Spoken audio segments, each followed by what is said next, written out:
We're fully live, everybody. All right. Thank you, Donnie. And thank you, everybody. And thank you, Janice. And thank you to everybody for making this possible. And I hope you're having a meaningful fast. I'm here with my family in the shul in my office, and we're going to go back in the sanctuary for Nila. But in the meantime, we are here on Zoom as a community, and we have an amazing opportunity to learn with Nancy. We heard about her teaching on Shabbat Shuvah. Thank you for bearing with us on Shabbat Shuvah. And let's learn. Nancy. Okay, thank you. Shabbat Chatima Tova, Good Yantiv. I hope everybody is having an easy fast and a meaningful fast. And today we're talking about the title, I think, was ethical eating, but what I really wanted to talk about was Jewish values for ethical eating. And the reason for it, actually, the rationale for this particular subject, I suppose, would be, obviously, we're all hungry, but that's actually not it. We have the ethical eating, or Jewishly ethical eating, is going to be different for each of us because we have a different understanding of what is appropriate for us and everything in our own lives. But we need our Jewish values to help us make those decisions. So today we're going to look at 4 Jewish values and the texts that they come from to help us understand what those values might be and to help us bring some of those issues into focus. But before we start that, the Al-Chet gives us the rationale for this discussion.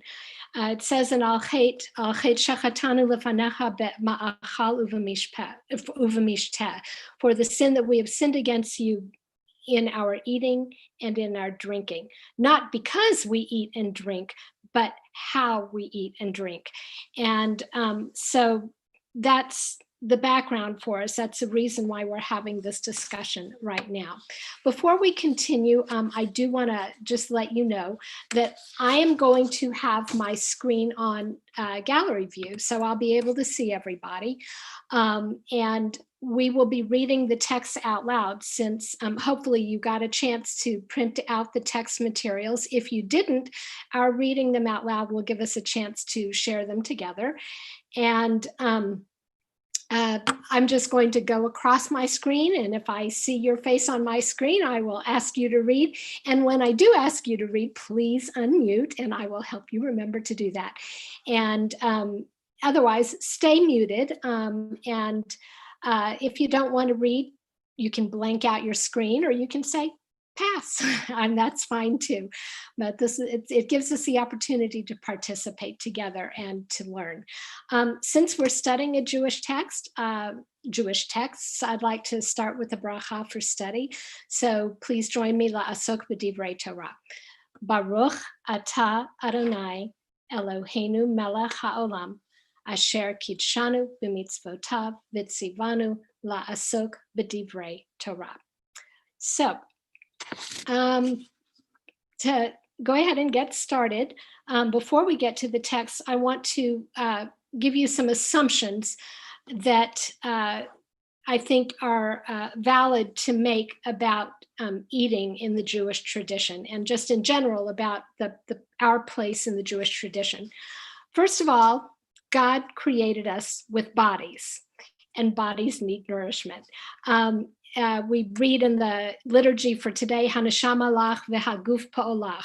The soul is yours, but the body is your creation. So we're telling God that, and that we're acknowledging that our body, just like our body belongs to God, our body is God's creation, and we have to take, and that what follows from that is that we have to take care of that creation. So obviously our bodies need nourishment. And God expects us. I mean, we can understand from our tradition that God expects us to take care of our bodies. Saving a life is the highest value. Saving a life is the highest value in Judaism. We have pikuach nefesh. It is so important that we can put aside the Shabbat for it. And because of that, we have to understand that it is our job, it is our duty to take care of our bodies, and therefore we need to have the nourishment that that food provides us, and so on. And so, but the other thing that we have to understand from the fact that ma'achal and mishteh, eating and drinking, is mentioned in al-chet, is that there's obviously a right way to eat and a wrong way to eat. And I don't think we're talking table manners here. I think we're talking about intention of what it is, what needs to go into our eating, the thought process that goes into our eating. So with that, I'd like to go ahead and look at some of the Jewish values that I think are the background to our eating. So I had included, there was a reading, a handout that I included in the materials for the that were on the website. And so hopefully you have had a chance to print them out. If you didn't get a chance to print them out, they're still there and you can print them out afterwards. We will not have time. I already know that we won't have time to read all of the texts, but I wanted to have a selection and then have more for you to read afterwards. And if you're really enamored of this particular topic, you can find my email in the Bris Shalom directory, and you can email me and I'll be happy to give you some reading material. You should know that I'm really quite passionate about this subject. I believe, I just believe that it's important for us to be thinking about our food and our eating and how we go about it. I'm not here to preach to you about how to eat. I'm not a vegetarian, I'm not a vegan, but I do take care of, I mean, I try to eat as healthy a diet as possible, but I don't want to impose any of my beliefs on you. However, I'm passionate about some of these things. So if I get there, just rein me in. And and that being said, let's move on. The first value that I think goes into the consciousness of what Jewish eating should be is Oseh Ma'aseh Bereshit, the glory of creation. And let me just take a moment here and interrupt myself. I forgot to tell you that this is an interactive. Please feel free to comment. And if you want to comment, raise your hand on the screen and I'll be able to see most of you. And I'll flip back and forth so I can see all of you at times. So raise your hand if you have a comment. And Janice Rubin is helping me, and she will let me know as well if there's somebody on one of the screens that I'm not seeing. So raise your hand or wave or something like that, and I'll be happy to call on you. So once we start getting to the discussion part. Okay, so Sarah Norris, I see you on my screen on the top, so I'm going to have you read for us. Yeah, and I love to read, but I have to pass because I don't have the document. Oh, okay. Karen Bernstein, do you have the document? You're muted. Would you? I do have it. Wonderful. Will you read number 1 under Oseh Ma'aseh Bereshit? Sure. How great are your works, O God? You have made all of them with wisdom. The earth is filled with your possessions. Wonderful. Thank you. And what does this tell us in terms of eating? Any thoughts? Or in terms of food? I mean, it sounds like everything is good. Meaning what? Karen, meaning what? if you find something that looks like it should be eaten, you can eat it. Okay, so this is from the Psalms, which we just read, but we know that in the Torah, there Yeah. are prohibitions about what to eat. Right. Okay, so wonderful. Will you read number 1 under Osema Asegreshi? Somebody's got. Great are your works, oh God. You have made all of them with. Thank you. Okay. All right. Somebody was hearing me twice. All right. So, great. Does anybody else have any other comments about this particular thing in terms of eating and food? Yes, Gail. So everything is created by God, from the plants to the animals.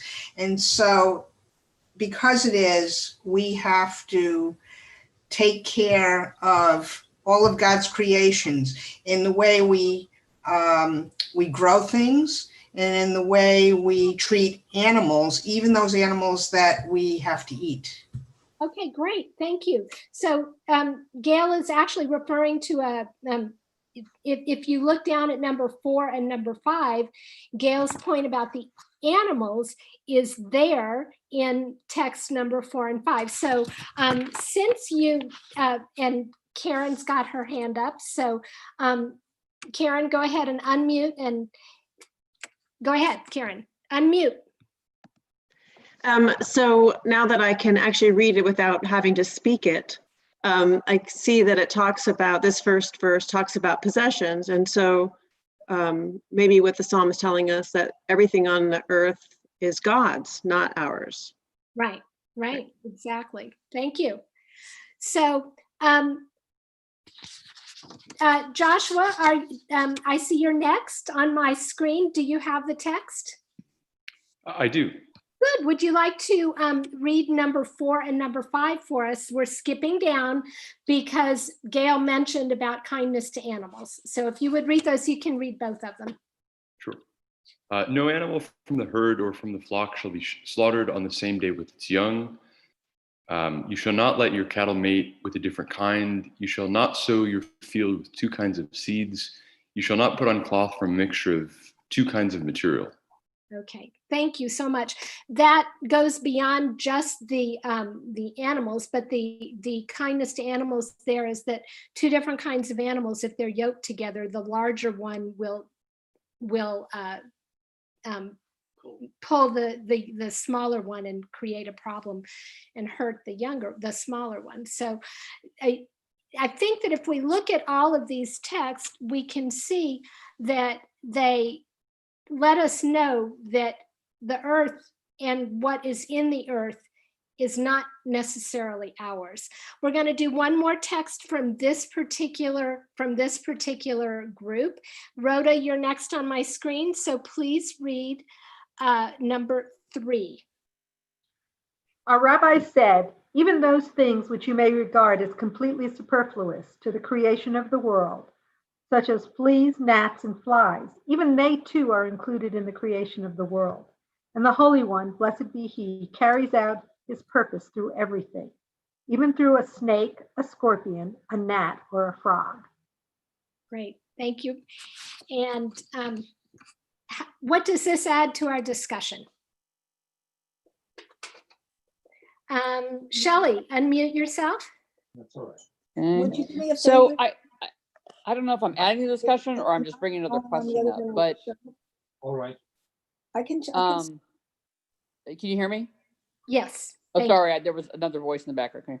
And my question is, those of us that don't like bugs, and I kill gnats, I kill flies with a vengeance, roaches, things like that. And I think I had someone, I don't know who it was, but someone told me, those are God's creatures. You have to preserve them. And I'm like, I don't know about that. Like ants bite me and gnats get in my food. And so I was always wondering sort of the ethical position of the rabbis on killing bugs. I mean, I don't know. I mean. Okay, well, I think that takes us a little bit further afield Sorry. than food, but that's okay. Maybe we can talk about it at another time. Okay, that's fine. Melvin, did I see your hand? No, okay, great. All right, so I think we can look at this. who would like to sum up some of the learnings that we have from this in relationship to eating, to Jewishly eating?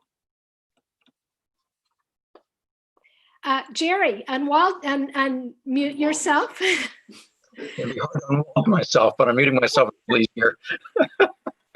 So, well, everything is precious is, I think, the thrust of this initial set of readings. And I share Shelley's concern about whether, I believe God made all these things. If I believe God made anything, but which I don't, but that's another story. But I that if there was a God or some force that was creating everything, then all of it would be precious. And how does that apply to us in eating? Well, there's a couple of things that are mentioned later on, but part of it has to do with thinking very highly of the act of eating itself. That it's not just something to be taken for granted, or that it's not. It's like we have this requirement to make 100 blessings every day if you do all of the services throughout the day, and morning, afternoon, and evening. So it kind of fits along with that everything should be valued, and not taken lightly. And I want to say also that it should be that we ourselves should be valued, that our bodies should be valued. And I did not plant him, but it's the perfect segue into our next group of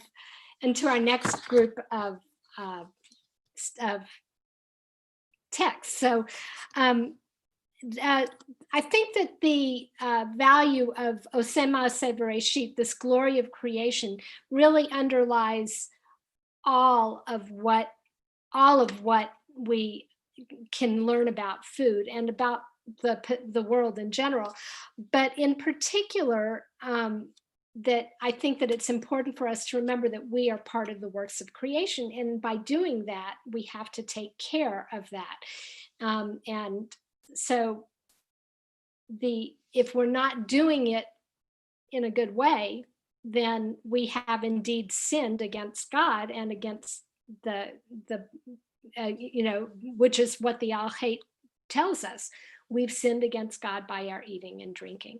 So, all right, we are going to move on to the next value that I want to have as the background for the ways we should eat, and that is hakarat hatov, recognition of the good, gratitude.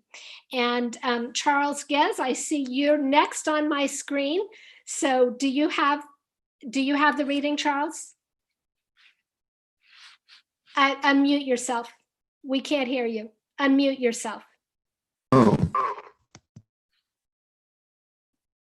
No, you're still muted, Charles.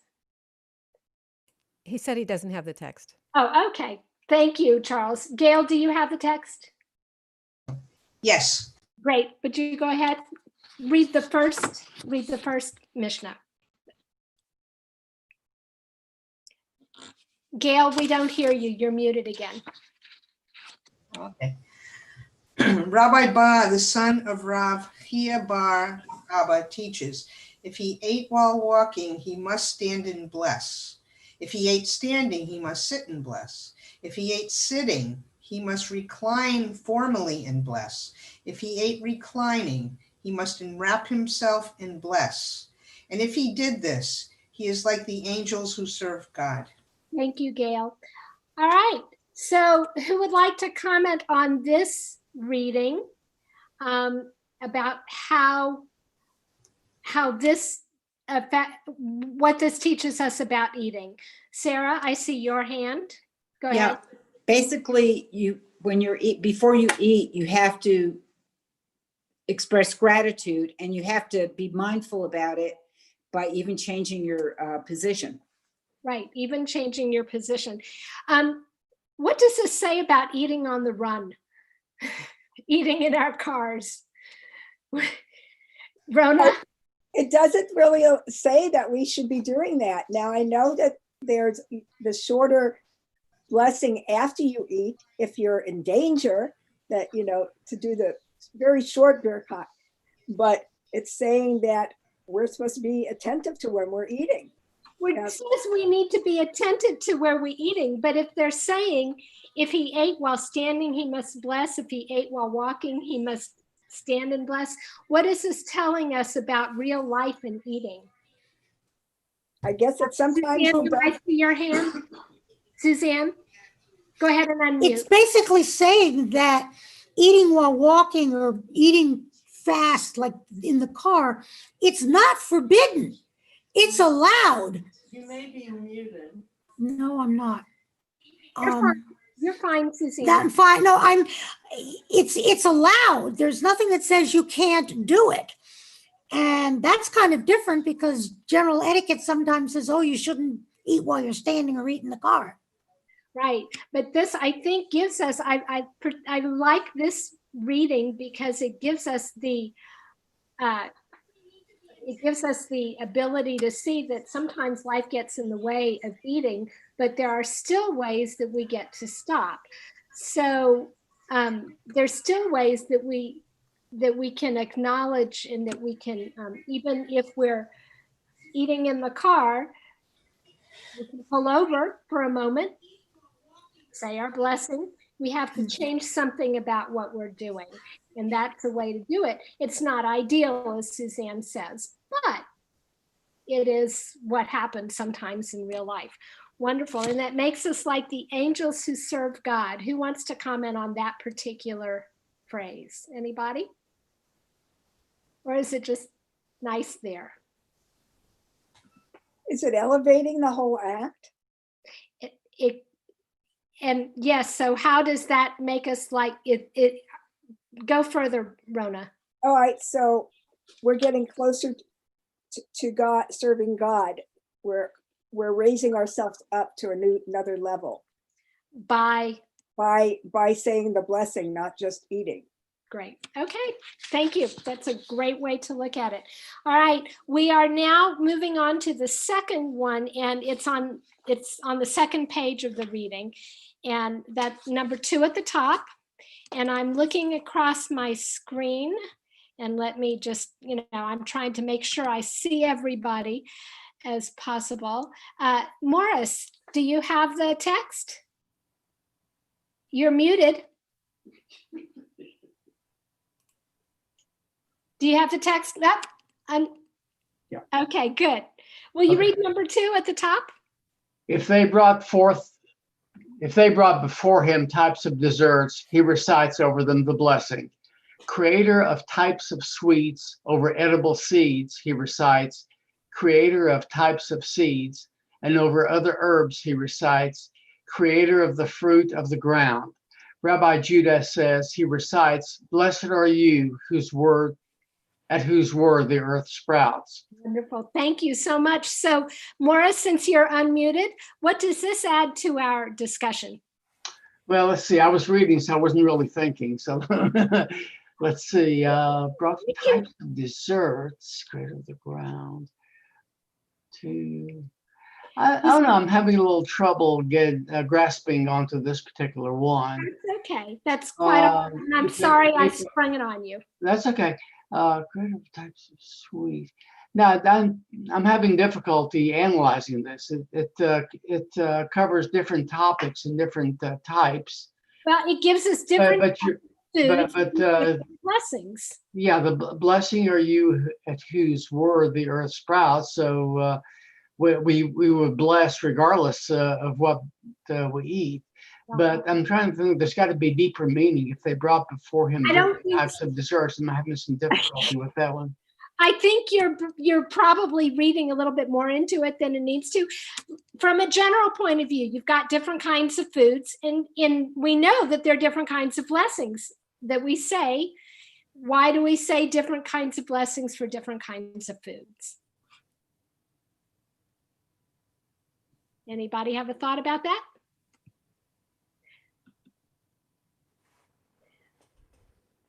Janice, who's our Gazumba and helping us out. Great. Janice, go ahead. I think we have different kinds of blessings because it helps us bring our mindfulness to the source of the food. I was thinking about that today, is that the food comes through certain channels to get to us, but of course the original source all comes from God. So the blessing formula always starts with the same beginning of the blessing, and then we have to bring our mindfulness to it by imagining, did it come from the ground? Did it come from the tree? Where did it come from? Thank you. Thank you. Rhoda, unmute. You're unmuted. Also, when I read this, I think it puts me in mind of how much we're given, how much variety, how much sustenance we have. And so when I read that it keeps us in mindful that that the variety is so tremendous, what we have to eat. And it takes us back also to the first to the idea of creation, that God creates it all. And again, the glory of creation. All right. Somebody alluded to the fact that there is a formula for the blessing. I'm looking at my watch and I'm afraid that we might run out of time, but I think it's important that we do that. So I'm looking across my screen, and the next person that I have to read is Marty Buck. Marty, would you like to read? Unmute. Okay, we're going to read number 3. Number 3. Regarding blessings that do not conform to the formula instituted by the sages, the Gemara relates that Benjamin the shepherd ate bread and afterwards recited in Aramaic, "Blessed is the master of this bread." Rav said he thereby fulfilled his obligation to recite a blessing. The Gemara objects, but didn't Rav himself say, any blessing that does not contain mention of God's name is not considered a blessing? The Gemara amends the formula of his blessing. He said, "Blessed is the merciful one, ruler of the world, who created this bread." Thank you, Marty. You read that so nicely. That's so clear. It was really okay. So I'm going to go ahead and just tell y'all a little bit about this one. And the problem here was this shepherd, Benjamin the shepherd, said his blessing in Aramaic, which wasn't the problem, because we know that most of our blessings are in Hebrew. The problem was that it didn't mention God specifically. And so the Gemara, meaning the rabbis of the Talmud, sort of the generic rabbis, say, well, no, you have to say God's name in particular. You don't want to say, blessed is the maker of this bread, and make it and have it be thought that maybe you're saying blessed is the baker, rather that so that when we say a blessing, we have to use God's name in specific, which we do when we say the formula that we are all used to when we say the blessing. So anyway, there's a whole tractate in the Talmud about blessings and food blessings and so forth. We're going to skip, we're going to move ahead to our next value. The next reading is a blog post that I wrote, it must have been 10 years ago, when our family first started becoming, was first a member of a community supported agriculture, a CSA. And we had the opportunity to visit a farm. So I included it here just because it was very personal to me. And so if you can read that on your own. We're going to move ahead to our next group of texts. And these are focused around the value of Bal Tashchit, which is do not waste. And I'm going to preface this. This is one of the things I get on my soapbox about, so forgive me. I'm going to preface this by saying that there are documented, we know that about 40% of all produce that is grown in this country is wasted, whether it's wasted in your refrigerator because you never got around to cooking it, or whether it's wasted in the field because it was never harvested for one reason or another, or sometimes it is harvested and then it's wasted because they can't get it to market on time. So we know that there is about 40% of our food that's grown that's just wasted. And so I wanted to look at the background for that and read some texts about that. So I'm on my screen, and Lolly, you're the next frame. So I hope you're, first of all, unmute. Done. Good. Do you have the text? I do. Good. Will you read number 1? This is the quote from Torah. This is a quote from Torah. So go ahead and read it. When in your war against a city, you have to besiege it a long time in order to capture it. You must not destroy its trees, wielding the axe against them. You may eat of them, but you must not cut them down. Are trees of the field human to withdraw before you into the besieged city? Are trees of the field human to... Only trees that you know do not yield food may be destroyed. You may cut them down for constructing siege works against the city that is waging war on you until it has been reduced. Okay, this is a long, it's got a lot of ideas in it.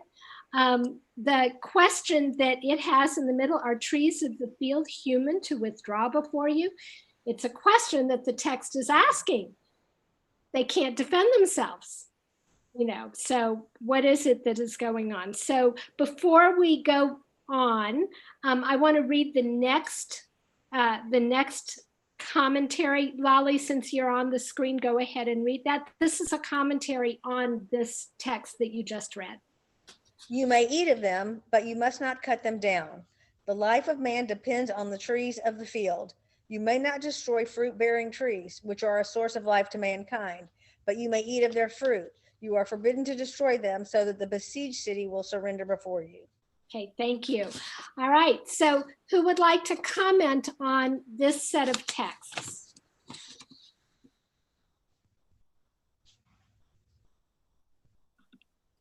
Well, it's Rona. I think that that a typical war destroys everything, you know. In more recent history, that in World War II, they, you know, destroyed everything in front of them so that it couldn't be used. And what they're saying is that we need to leave the food sources of some kind of food source, and a tree takes a long time to bear fruit sometimes. Thank you, Rona. And you know, if we destroy them, then we've destroyed what we need too, as well as the people who we're besieging. Right. And if you look at Ibn Ezra's comment, he says you can't destroy the tree in an effort to make the city surrender. You know, it's how is that? This is, but let me just go back. This is the basis for this idea of Bal Tashchit, do not destroy. These verses, and so that's why I brought it to you. But do not destroy. It's more than just don't. You know, don't waste. There's, you know, you don't deliberately destroy. So the next text that I gave you is numbered number 4 instead of number 2, instead of number 3, and that's because I somehow messed it up when I was cutting and pasting. So let's see, the next person I have, let's see, I don't even, Lolly, there you are on my screen. The next person I have is Leslie Weiner, who I know loves to read. So if you would read number 4, it's at the top, and not only regarding. I would love to, but we don't have the material.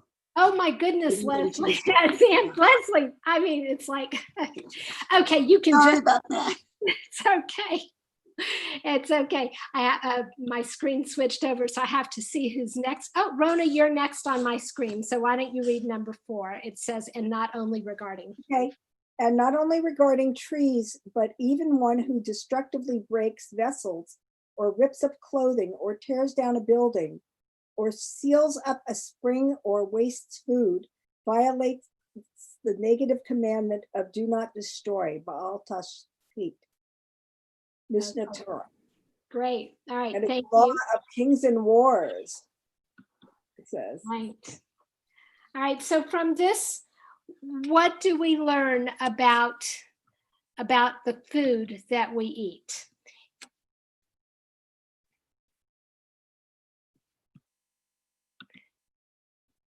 Joyce, be sure to unmute yourself. You're still muted, Joyce. Yeah. Well, that it seems like even in the worst of times, during war or anything like that, that we're never to destroy food sources for us and for animals because they're God's creations. And I don't know, it brings to mind to me all of the bombing and modern warfare that does destroy all of this stuff, and that even Israel does in its fight to survive in the Middle East. It's to me, a real conundrum. Right. Thank you. Shelley, unmute. Shelley Nadell, I see your hand, so go ahead and unmute yourself. Okay. Yeah, I just want to say, I think this also says that when we're eating or consuming something, we have to realize that that act alone impacts future generations. And so whatever we do in the present to nourish us and sustain us has to be consistent with what future generations are going to need. That's why you don't destroy the fruit tree, because 30 years from now, someone's going to need to get the fruit from it. And so, and I think that's one of the messages it's trying to convey. I think you're absolutely right. And I think that you can also use this this value of not destroying has also, there are many sources in modern commentaries that this is a good reason for using sustainable methods for growing food. There's always, of course, the toss-up between eating organic and the cost of organic and the cost of conventional, but all of those issues also come up in when you're making your food choices, because destroying the earth is also not a possibility. It's not something you should be doing. So, or, certainly if we're going by Jewish values, Baal Tashchit tells us that. I'm looking at my watch and I see that we're probably that we probably have about 5 to 7 minutes left. And so I want to move on and do the last value that we're looking at, and that is tzedek, tzedek tirdof. Justice, justice shall you pursue. And so this is another one of my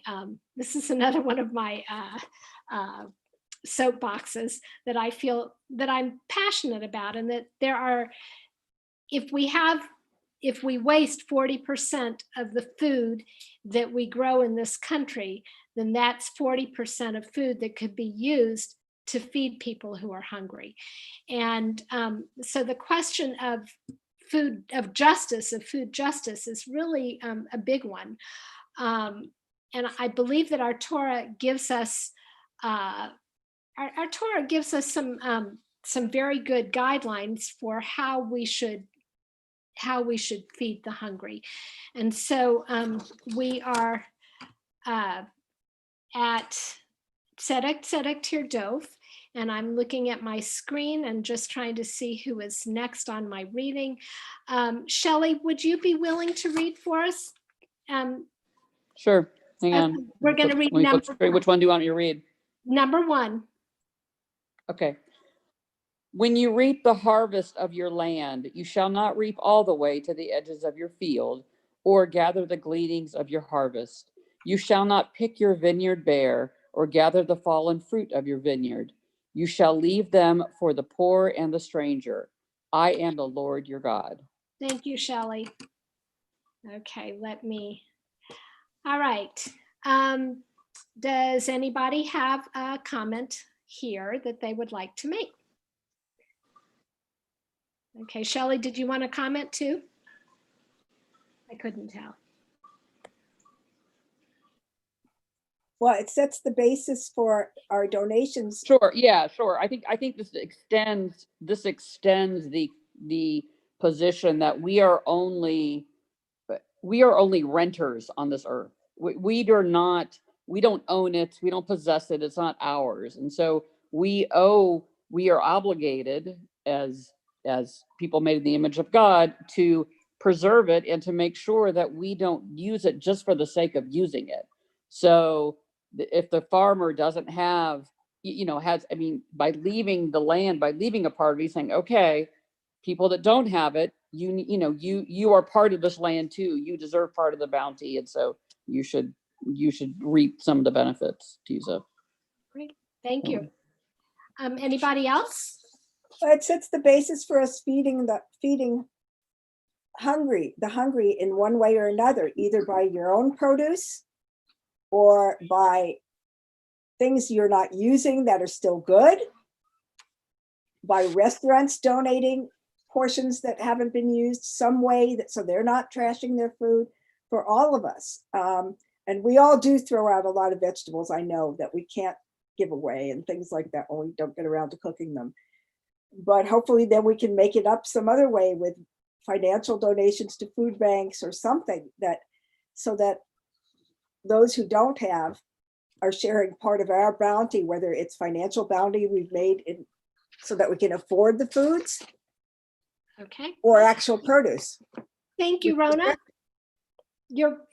I think you're right that certainly that this can be interpreted for our, for how we can think about allocating our own tzedakah to help feed hungry people. I want to go and look at the second reading here, because this adds another layer for us. And I'm looking to see who. Okay, Suzanne, have you had a chance to read for us? Oh, you have, I think. No? Suzanne, why don't you unmute?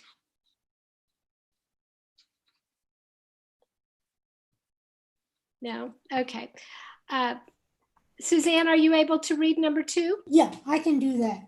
Okay. The reason for mentioning when you reap, after mentioning the peace offering, is that we must allocate our harvest the same way we allocate the sacrificial portions of a peace offering, for the glory of God, for the poor, and for the alien.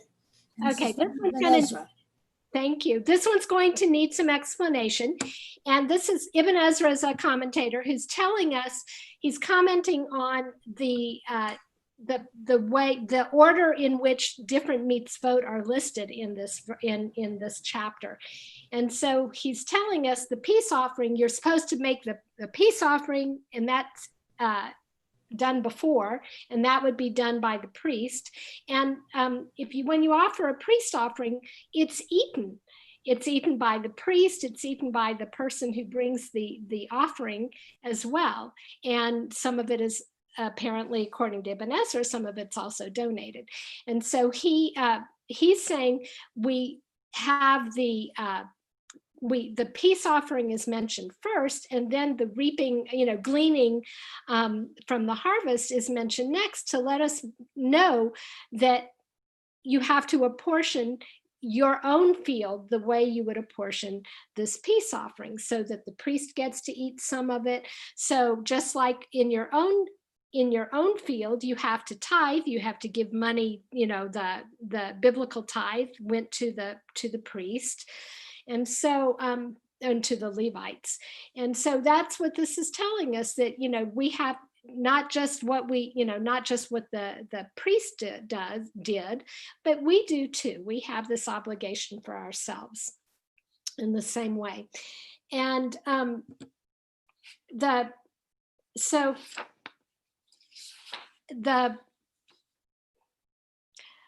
I'm sort of, I think we're sort of at the end, but before we get there, I want to look at the last page of the reading, and you can see that we have throughout our tradition a real impetus, a real command to feed the poor and to think about the needs of others. So if you look at number 4, this is a reminder that we were when you get into the land of Israel, you have to remember that you once were a slave in Egypt and God took you out. They're going back to the idea that we are given our food by the grace of God. And then number 5, we recite at the Passover Seder. This is the bread of poverty, but we open our doors and say, Kol dichfin, everybody who needs it should come and eat. And everybody that needs it should partake in this Passover ceremony that we have. So as you can see, it's very important for that. So let's finish up our time together with the last reading on the page. And I'm looking and I'm just trying to see who people that I know like to read. Rhoda, I'm going to ask you to read a second time if you don't mind. You're muted. Happy to do it. Thank Rabbi you. Yochanan and Resh Lakish both explain. At the time when the temple stood, the altar used to make atonement for a person. Now a person's table makes atonement for him, for his feeding of needy guests atones for his sins. Thank you. That brings us back to Yom Kippur. We're not eating now, but tonight when we break fast, I hope before you do, maybe you'll make a pledge to make a donation to the food bank, or to donate some what you would have spent on food to the food bank, because how we eat, our table makes atonement for our sins, just like Yom Kippur. So that being said, I wish you a Chatima Tova, and the rest of your day be filled with prayer and wonder and eventually joy. Thank you. Nancy. I really appreciate Thank you. Thanks, Nancy. Great topic. Thank you very much, Nancy. Nancy, that was really eye-opening, and we're going to think more about how we handle our food or don't. Good. I just want us to think more about it. That's the whole idea.